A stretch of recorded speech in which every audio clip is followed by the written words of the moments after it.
நம்ம ஏன் தண்ணீர் அதிகமாக குடிக்கிறோம்? நம்ம வந்து தண்ணி வந்து உப்பு போட்டு சமைச்சு சாப்பிட்றோம்ல, அதுதான் வந்து நம்ம நிறைய தண்ணி குடிக்கிறதுக்கே காரணமாக இருக்குது. நிறைய தண்ணி நமக்கு தேவையாக இருக்கிறது. 4 லிட்டர்லாம் குடிங்க, 6 லிட்டர் குடிங்கன்னுலாம் சொல்கிறாங்க. 6 லிட்டர் குடித்தா உடம்புல உள்ள சூடு குறையுன்றாங்க. காரணம் என்னென்னாக்கா இந்த சமைத்த உணவுகள் தான் காரணம். ஏற்கனவே நம்ம சொன்ன மலிவான உணவுகள் தான் உடல் சூடுக்கு காரணம். உடல் சூடாகுது.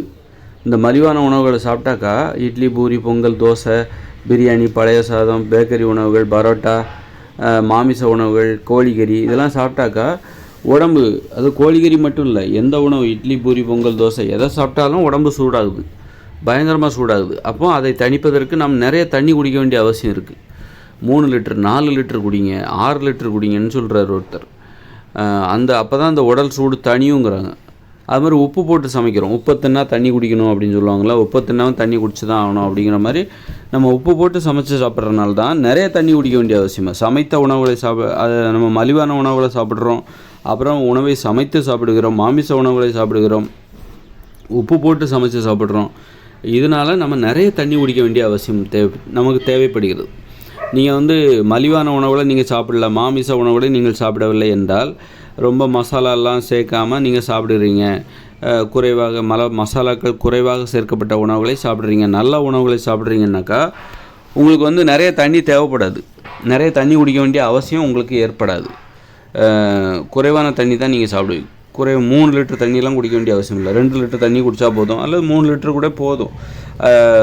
ஆனால் 4 லிட்டர் 5 லிட்டர் தண்ணியெல்லாம் ஏன் தேவைப்படுதுன்னா, மசாலா உணவுகளை சாப்பிடுவதாலும், உப்பு கலந்து உணவை சமைத்து சாப்பிடுவதாலும், மாமிச உணவுகளை சாப்பிடுவதாலும் தான் உடம்பு சூடு அதிகமாகுது. அதை தணிப்பதற்காக தண்ணியும் நமக்கு நிறைய தேவைப்படுகிறது. அதனால தான் நம்ம நிறைய தண்ணி குடிக்க வேண்டிய அவசியம் நமக்கு ஏற்படுகிறது. ஒரு நாளைக்கு 3 லிட்டருக்கு மேலே அது மாதிரி நிறைய தண்ணி. அப்போ இந்த சமைத்த உணவை சமைப்பதற்கும் நமக்கு தண்ணி தேவை. தண்ணி சேர்த்து உணவை சமைக்கணும். அப்புறம் வந்து சமைத்த உணவுகளை சாப்பிட்ட பிறகு அது ஒரு உப்பு போட்டு சமைத்த உணவுகளை சாப்பிடும்போது, மாமிச உணவுகளை சாப்பிடும்போது இன்னும் நிறைய தண்ணி தேவைப்படுகிறது. அந்த தண்ணி தாகம் அதிகமாக எடுக்கிறது. அப்படின்னா இந்த உப்பு போட்டு உணவை சமைத்து சாப்பிடுவதால் நமக்கு ஒவ்வொருவருக்கும் 1 லிட்டர் எக்ஸ்ட்ரா தேவைப்படுதுன்னு வச்சுக்கோங்களேன். 1 லிட்டர் எக்ஸ்ட்ரா தண்ணி குடிக்கிறாங்க, அதிகமாக தண்ணி குடிக்கிறாங்க. அதிகமாக தண்ணீர் நமது உடலுக்கு தேவைப்படுகிறது. அப்புறம் அதை சமைக்கிறதுக்கு வேறு தேவைப்படுது. இப்படி அப்போது இந்த உலகத்தில் 800 கோடி பேர் இருக்காங்கன்னா, இந்த உப்பு போட்டு சமைச்ச உணவுகளை சாப்பிட்றதுனால அவர்கள் அதிகபட்சமாக 1 லிட்டர் ஒவ்வொருத்தரும் குடிக்கிறாங்க. அப்படின்னா அப்புறம் சமைக்கிறதுக்காகவும் தண்ணி தேவைப்படுது. இப்படி நமக்கு வந்து ஒவ்வொரு நாளும் 800 கோடி பேர் இருக்கிறாங்க. 800 கோடி பேருக்கும் ஒவ்வொரு நாளைக்கும் ஒவ்வொரு லிட்டர் தண்ணி அதிகமாக தேவைப்படுகிறது. அப்படின்னா 800 கோடி லிட்டர் அதிகமாக பயன்படுத்தப்படுகிறது. அப்புறம் அதை சமைப்பதற்காக இந்த இட்லி, பூரி, பொங்கல், தோசை இதெல்லாம் சமைப்பதற்காக அது ஒரு உணவு நமக்கு தேவைப்படுகிறது. அதுக்கு தேவையான ஒரு தண்ணீர் தேவைப்படுகிறது. அப்போ அந்த தண்ணீரும் எக்ஸ்ட்ரா ஒரு 1 லிட்டர்னு வச்சுக்கோங்க. அப்படி 1500 லிட்டர் தண்ணி தினமும் நம்ம உப்பு போட்டு சமைச்சு சாப்பிட்றதுனால அதிகபட்சமாக நமக்கு செலவாகிறது. இன்னும் பல மடங்கு சொல்லலாம். இன்னும் வெவ்வேறு வகையில் நமக்கு தண்ணி வந்து இந்த மாதிரி அதிகபட்சமாக நம்மலாம் வந்து நிறைய தண்ணி பயன்படுத்திகிட்டு இருக்கிறோம். அதனால தான் அந்த தண்ணி தேவையை பூர்த்தி செய்வதற்காக தான் நம்ம ஏன்னா பம்பு செட்லாம் ஏன் கண்டுபிடிச்சாங்க அப்படின்னா, அந்த அளவுக்கு தண்ணீர் தேவைப்படுகிறது நமக்கு. அந்த அளவுக்கு நம்ம தண்ணியை பயன்படுத்துகிறோம்.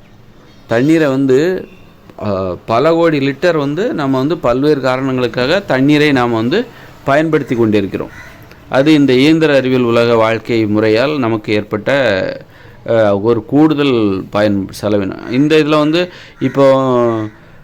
இப்போ நாம் வந்து நாம் பயன்படுத்திக்கிட்டு இருக்கிற தண்ணி இருக்குல்ல, பார்த்திங்கன்னா குளிக்கிறதுக்காக பைப்பை திறந்து விட்டால் தண்ணி சல்லுன்னு வந்துடுது. அதனால் நம்ம நிறைய தண்ணி குளிக்கிறோம். 2-3 வாளி குளிக்கிறோம், ஷவரில் குளிக்கிறோம். ஆனால் அந்த காலத்தில் வந்து நீங்கள் குளிக்கணும் அப்படின்னா கிணத்துல இறச்சி தான் குளிப்பீங்க. அதனால் தண்ணியை சிக்கனமாக பயன்படுத்துவீங்க. இன்றைக்கி பார்த்திங்கன்னா காலையில் ஆனவுடனே மோட்டரை போட்டு விட்டால் ஒவ்வொரு தொட்டியும் ரொம்பிடுது. வீட்டுக்கு வீடு தொட்டி ரொம்பிடுது, பெரிய தொட்டியெல்லாம் நிறைஞ்சிருது. அப்போ அந்த அளவுக்கு அப்போ தண்ணி தேவைங்கிறது பல மடங்காக மாறிவிட்டு பல மடங்கு தண்ணீரை நாம் பயன்படுத்தி கொண்டிருக்கிறோம். அதனால் இயற்கையோடு இணைந்த மனித வாழ்க்கைக்கு 2040 வந்து தற்போதுள்ள இயந்திர அறிவியல் உலகம் செயலிழந்து போய்விடும். அப்புறம் வந்து நீங்கள் என்ன பண்ணுவீங்கன்னா, இவ்வளோ தண்ணியெல்லாம் பயன்படுத்த முடியாது. உங்களுக்கு மின்சாரம்லாம் நின்று போயிடும். தண்ணியை வந்து தொட்டிக்கு ஏற்ற முடியாது. அப்போ உங்களுக்கு தேவையான தண்ணியை கிணத்துல இறக்க ஆரம்பிச்சிருவீங்க. அப்போ என்ன பண்ணுவீங்க, இப்போ பயன்படுத்துகிற தண்ணி இருக்குல்ல, இவ்வளோ தேவை உங்களுக்கு ஏற்படவே செய்யாது. இந்த தேவையை விட பல கோடி லிட்டர் தண்ணி ஒவ்வொரு நாளும் மிச்சமாகும். நமக்கு தண்ணீர் தேவை என்பது குறைந்துவிடும். நிலத்தடி நீர் வந்து நிறையாவே இருக்கும், எப்போதுமே நிறையவே இருக்கும். பூமி குளிர்ச்சியாக இருக்கும், பூமி என்பது குளிர்ச்சியாக இருக்கும். இயற்கையோடு இணைந்த மனித வாழ்க்கையில் வந்து இன்றைக்கி நாம் வந்து நிறைய தண்ணி ஏன் பயன்படுத்துகிறோம், துணி துவைக்கிறதுக்காக, அப்புறம் வந்து துணி துவைக்கிறதுக்காக, சமைப்பதற்காக நிறைய தண்ணி குடிக்கிறோம், குளிப்பதற்காக, வீட்டை கழுவுற அப்படி இப்படின்னு சொல்லிட்டு நிறைய வகையில் நம்ம வந்து தண்ணியை பயன்படுத்துகிறோம். அது காரணம். அப்புறம் வந்து நிறைய பயன்படுத்துகிறோம். அதுக்கேற்றாற் போல் மின் மோட்டார் வச்சு ஒவ்வொரு நாளும் ஒவ்வொரு வீட்லேயும் தண்ணி, ஒவ்வொருத்தருக்கும் ஒவ்வொரு தொட்டி தண்ணி பயன்படுத்துகிறோம். அப்போது உடல் உழைப்பே இல்லாமல் எளிதாக இந்த மாதிரி மின்சாரம் ஓடும். அதனால தான் பெரிய சாக்கடைகள் ஏன் உருவாகிறது, கூவம் சாக்கடைகள்லாம் இடையில வந்தது. முன்னாடியெல்லாம் கூவங்கிற சாக்கடை இல்லை. ஏன்னா அன்னைக்கு வந்து மக்கள் குறைவாக தண்ணியை பயன்படுத்தினாங்க. ஏன்னா கைகளால் இறைத்தார்கள், மோட்டார்கள் கிடையாது. அப்போது குறைவாக தேவையான தண்ணீரை தான் அவர்களால் எடுக்க முடியும். அளவுக்கு அந்த தண்ணி வந்து சாக்கடையாக மாறுவதற்கு, பெருக்கெடுத்து ஓடுவதற்கு வாய்ப்பே கிடையாது. இன்றைக்கி தெருவுக்கு தெரு சாக்கடை, சின்ன சின்ன சாக்கடைகள், அது ஒன்றாக சேரும்போது கூவமாக மாறுகிறது. தெருவுக்கு தெரு இன்றைக்கி சாக்கடை கால்வாய்கள் உருவாகிறதுக்கு என்ன காரணம், இந்த மின்சார மோட்டார்கள் தான், மின்சார பம்பு செட்டு மோட்டார்கள் தான் காரணம். இந்த இயந்திர தொழில்நுட்ப வளர்ச்சி, பம்பு செட். அதனால் நம்ம வந்து பல கோடி லிட்டர் தண்ணி வந்து அளவுக்கு அதிகமாக நிறைய பயன்படுத்துகிறோம் தாராளமாக. அது வீணாக போனாலும் பரவாயில்ல, அந்த அளவுக்கு பயன்படுத்துறதுக்கு. அப்போது இயற்கையோடு இணைந்த மனித வாழ்க்கையில் மின்சாரம் கிடையாது, பம்பு செட்டு மோட்டார் கிடையாது. அவங்கவுங்களுக்கு தேவையான தண்ணீரை அவரவர்களை கிணற்றில் இருந்தோ அல்லது எங்கே இருக்கோ இறைச்சிக்கணும். இறைச்சா ஒவ்வொருத்தர் கஷ்டப்பட்டு இறைச்சாங்கனாக்கா எவ்வளோ தண்ணி இருக்கும், கொஞ்சம் தான் இறைப்பாங்க, கொஞ்சம் தான் மக்கள் பயன்படுத்துவாங்க. மக்கள் பயன்படுத்துகிற அந்த தண்ணீரோட அளவு வந்து பல கோடி லிட்டராக குறைந்து விடும், ரொம்ப குறைந்து விடும். பல கோடி லிட்டர் நமக்கு தண்ணி மிச்சமாகும். அப்படின்னா நிலத்தடி நீர் வந்து எப்போதும் அதிகமாகவே இருக்கும். நிலத்தடி நீர் அதிகமாக இருந்தால் நிலம் வந்து குளிர்ச்சியாக இருக்கும். ஒரு வெயில் காலமாக இருந்தால் அது நமக்கு ரொம்ப பெரிய கொடுமையாக தெரியாது. வெயில் காலம் நமக்கு ஏன் கொடுமையாக இருக்குன்னா, நிலத்தடி நீரை நம்ம ரொம்ப உறிஞ்சி எடுக்கிறோம், அது ரொம்ப கீழே போயிடுது. கீழே போகும்போது அது வறட்சியாக மாறுகிறது. அந்த சூரிய ஒளியை தாங்குகிற திறன் பூமிக்கு இல்லை. இந்த உடம்பில் வந்து நிறைய தண்ணி குடிச்சிட்டு இருந்தாக்கா இந்த வெயிலை தாங்க முடியும். வெயிலில் நம்ம உடம்புல தண்ணியே குடிக்கலை, உடம்புல தண்ணீரே இல்லைன்னு வச்சுக்கோங்களேன், வெயிலை தாங்க முடியாது, தலைவலி வந்துடும். அது மாதிரி தான் இந்த பூமி மே மாத வெயில் இதெல்லாம் ஏன் வந்து அதிகமாக மாறுகிறது, தாங்க முடியாத அளவுக்கு மாறுகிறதுனா, மே மாதம் வெயில் காலங்களில் இன்னும் தண்ணி தேவை அதிகமாக இருக்கும். நிறைய தண்ணி நிலத்தடி நீரை உறிஞ்சுக்கிறோம். வெயில் காலங்களில் மழையும் பெய்யாது, நிலத்தடி நீர் பல மடங்கு கீழே போயிடுது.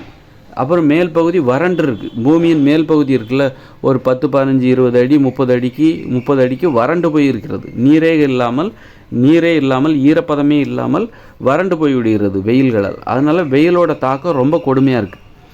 அப்போது இயந்திர அறிவியல் உலகம் 2040 செயலிழந்துடும். அப்புறம் மின்சாரம் கிடையாது, பம்பு செட்டு மோட்டார் தொழிற்சாலை எதுவுமே கிடையாது.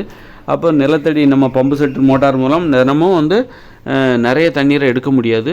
அவங்கவுங்க தேவைக்கு தான் கையால் தான் கிணத்துலேருந்து இறைப்பாங்க, இறைச்சி தான் பயன்படுத்துவாங்க. அப்போ நிலத்தடி நீர் வந்து எப்போதும் மேலே இருக்கும்.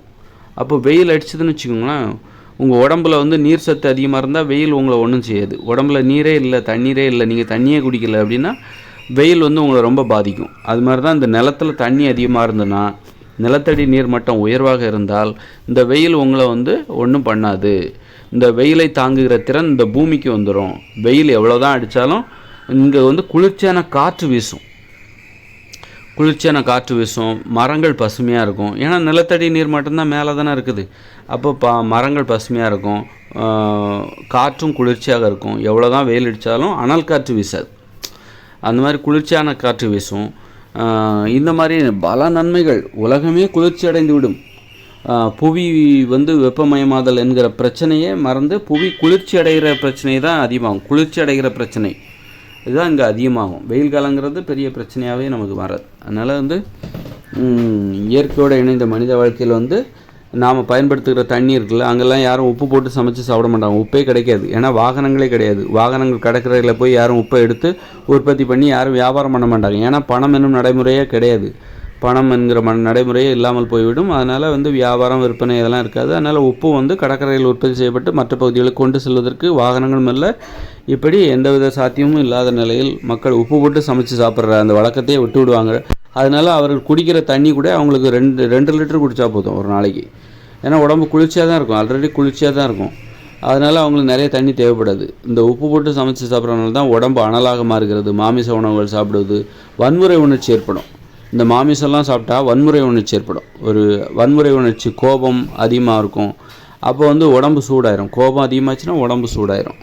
அப்போ என்னாகும் அப்படின்னா நிறைய தண்ணி குடிச்சாகணும். உடம்பை குளிர்ச்சியாக வைத்துக்கொள்ள நிறைய தண்ணீர் குடிச்சாகணும்.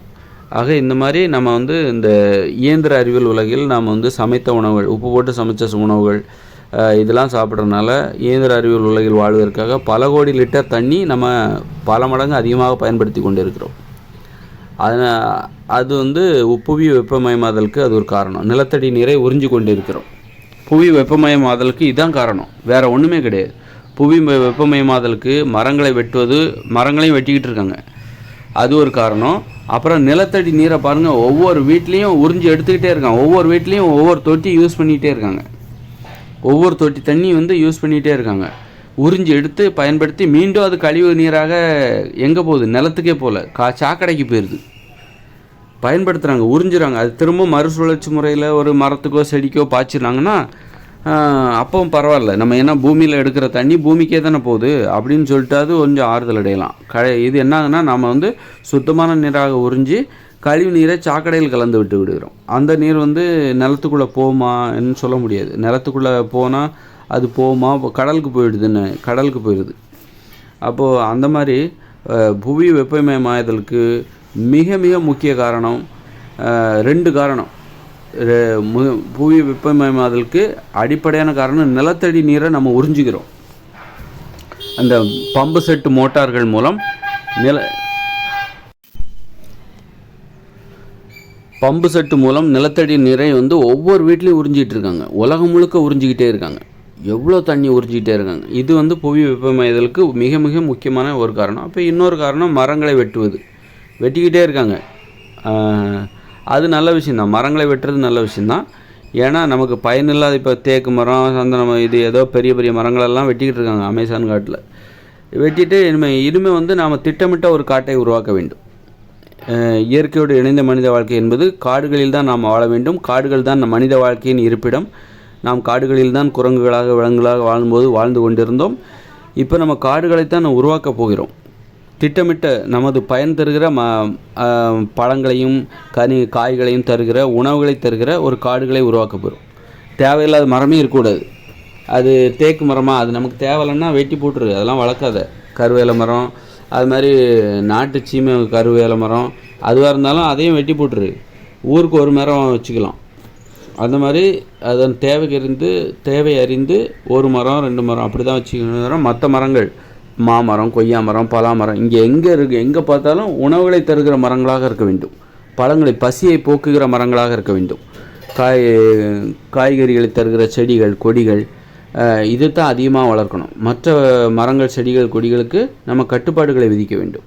அதை வந்து அழிக்க வேண்டும். நமக்கு பயன் தராத மரங்களை நாம் வளர்க்கக்கூடாது. இப்படியே திட்டமிட்ட ஒரு காடுகளை நாம் உருவாக்க வேண்டிய நமக்கு பெரும் பொறுப்பு நம்மக்கிட்ட இருக்குது.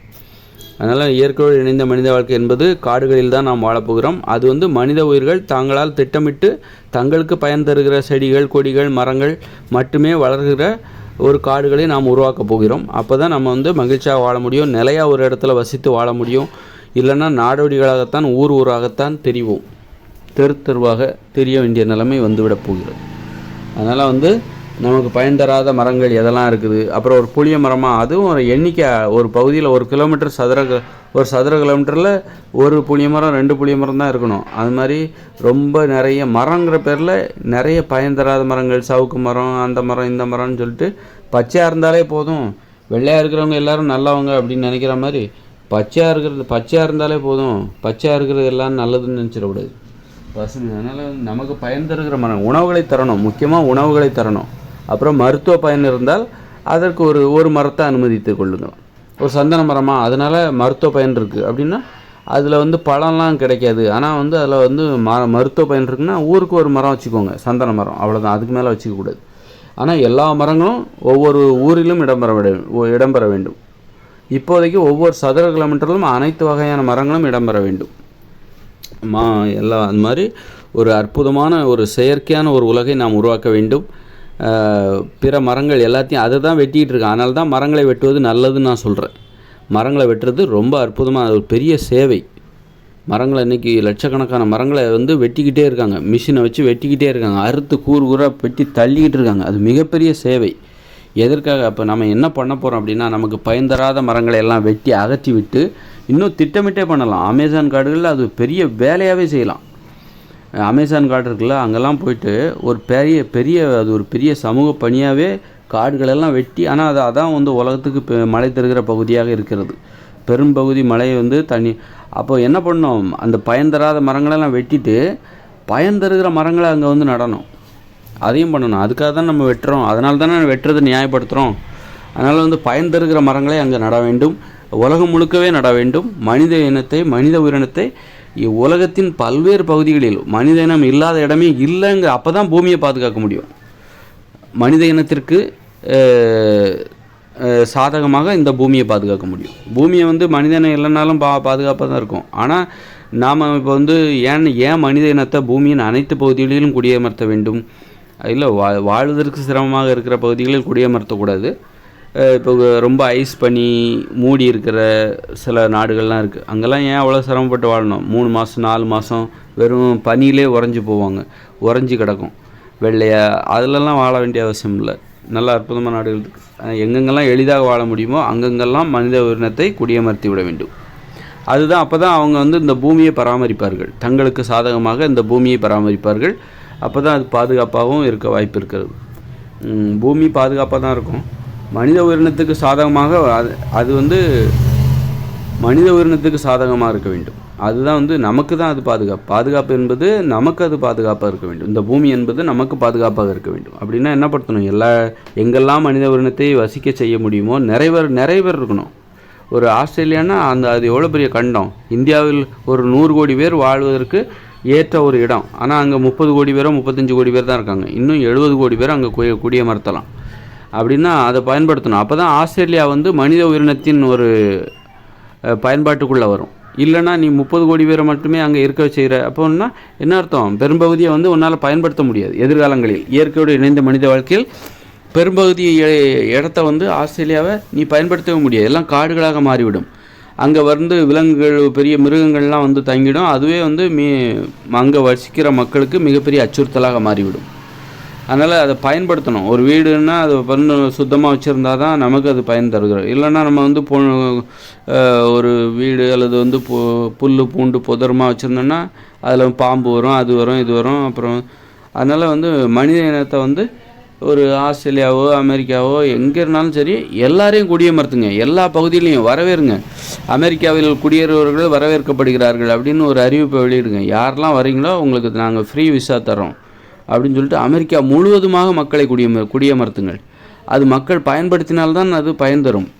இப்போ இயற்கையோடு இணைந்த மனித வாழ்க்கையில் உங்களுக்கு மோட்டார் வாகனங்கள் கிடையாது. ஒரு இடத்துலேருந்து இன்னொரு இடத்துக்கு போகிறதுக்கு குதிரையெல்லாம் பயன்படுத்த மாட்டாங்க, மோட்டார் வாகனத்தை பயன்படுத்த மாட்டாங்க. நடந்து தான் போவாங்க, நடந்து தான் திரும்புவாங்க. நிலையாக வசிக்கிற மக்கள் தினமும் அவங்க வெளியே போயிட்டு வீடு சேரணும். வெளியே பல்வேறு தேவைகள் இருக்கும். பல்வேறு தேவைகளுக்காக வெளியே போயிட்டு திரும்பவும் அவங்க வீடு சேரணும்.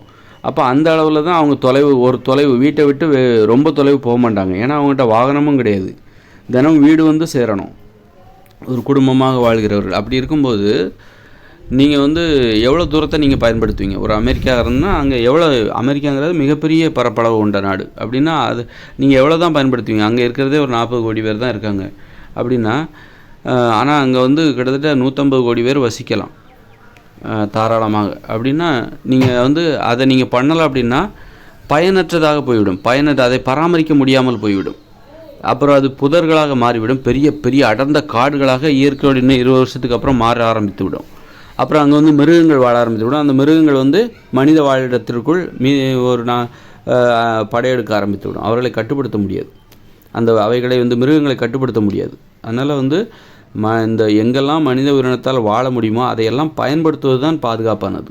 நீங்கள் இது எங்கள் நாடு, நீங்கள் வரக்கூடாது அப்படின்னீங்கன்னா அப்போது அது உங்களாலே பயன்படுத்த முடியாது. நீங்கள் எங்கே வரக்கூடாதுன்னு நீங்கள் சொல்கிறீங்களோ அங்கே அதையே உங்களால் பயன்படுத்த முடியாது. அதனால் பல பேர் பயன்படுத்தினா தான் அது பண்பட்ட நிலமாக மாறும். மக்களுக்கு, மனித உயிரினத்திற்கு பாதுகாப்பான பகுதியாக அது மாறும், பராமரிக்கப்படும். அதனால் வந்து எதிர்காலத்தில் வந்து இங்கே சண்டைகள்லாம் போட மாட்டாங்க, போரிட மாட்டாங்க, தொழில்நுட்பங்கள் எல்லாமே அழிஞ்சிரும். மனித உயிரினங்கள் மென்மையானவர்களாக மாறிவிடுவார்கள். அவர்களால் கடினமான முரட்டுத்தனமான வேலைகளை செய்ய முடியாது. அதனால் அவர்கள் அன்பு செலுத்துவதற்கும் பாசம் செலுத்துவதற்கு மட்டுமே அவர்கள் தகுதியானவர்கள். அப்படி இருக்கும்போது நீங்கள் பாதுகாப்பாக அந்த மனித உயிர்களை வரவழைக்கலாம். இப்போ இருக்கிறவங்க மோசமானவங்க. ஆனால் வந்து ஒரு 2020 இனிமேல் பிறக்கிற குழந்தைகள் இருக்காங்களா, ரொம்ப அன்பு செலுத்துவதற்கு மட்டும்தான் அவர்கள் தகுதியானவர்கள். அன்பு செலுத்துவதற்கும் அன்போடு சண்டை போடுவதற்கு மட்டும்தான் அவர்கள் தகுதியானவர்கள். பாசத்தோடு உரிமையோட உறவு இருந்தால் மட்டும்தான் சண்டை போடுவாங்க, உரிமையோடு சண்டை போடுவாங்க, மரியாதை குறையாமல் சண்டை போடுவார்கள். அப்படிப்பட்ட தலைமுறை தான் இனிமேல் பிறக்கிற. அதனால் தாராளமாக எல்லோரும் என்ன பண்ணுங்கள், உலகம் முழுக்க எங்கள் நாட்டுக்கு வாங்க, எங்கள் நாட்டுக்கு வாங்கன்னு கூப்பிட்டு குடியமர்த்துங்க.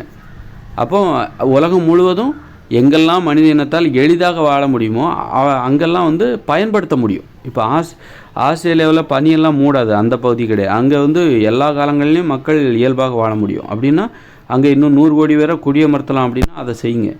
அமெரிக்காவிலையும் பயன்படுத்த முடியும் 100 அப்படின்னா அதை செய்யுங்க. எங்கெல்லாம் ஆப்பிரிக்கா அங்கேயும் வந்து 100 கோடி பேருக்கு மேலே வாழ முடியும் அப்படின்னா அதை செய்யுங்க, குடியமர்த்துங்கள். அதனால் வந்து யாரும் வராதிங்கன்னு சொல்லாதீங்க. எதிர்காலத்தை புரிந்து கொள்ளுங்கள். எதிர்காலம் என்னவாக மாறப்போகிறது, என்னவாக வரப்போகிறது என்பதை நீங்கள் புரிந்து கொள்ளுங்கள். எல்லாரையும் வரவேற்று குடியமர்த்துங்கள். எல்லாரும் பயன்படுத்தட்டும். அப்போ தான் இந்த பூமி மனித உயிரினத்துக்கு சாதகமாக மாறும், மனித உயிரினத்துக்கு பாதுகாப்பாக இது மாறும். அதனால் வந்து அதை செஞ்சு நீங்கள் வந்து இந்த உலகத்தையே வந்து மனித உயிரினத்தின் பாதுகாப்பிலும் பராமரிப்பிலும் பயன்பாட்டிற்குள்ளும் கொண்டு வர வேண்டும். மனித உயிரினத்தின் பயன்பாட்டிற்குள் கொண்டு வர வேண்டும். அப்போ தான் இது வந்து சரியாக இருக்குது. இப்போ ஒரு பெரிய வீடு இருக்குது, ஒரு அப்பார்ட்மெண்ட் இருக்குது. அந்த ஓனர் என்ன பண்ணுறாரு, இது பெரிய அப்பார்ட்மெண்ட்டு தான், இதில் ஒரு ஃப்ளோர் நாங்கள் எடுத்துக்கிறோம், வேறு யாரும் இங்கே வரக்கூடாது, எங்கள் 2-3 சொந்தக்காரங்க 2-3 வீடு மட்டும் நாங்கள் பயன்படுத்திக்கிறோம், இங்கே வந்து 20 வீடு இருக்குது, வேறு யாரும் வரக்கூடாதுன்னு ஒரு 10-15 வீட்டை காலியாகவே வச்சுருக்காரு. யாரையும் வரவிடாமல் வச்சுக்கோங்க.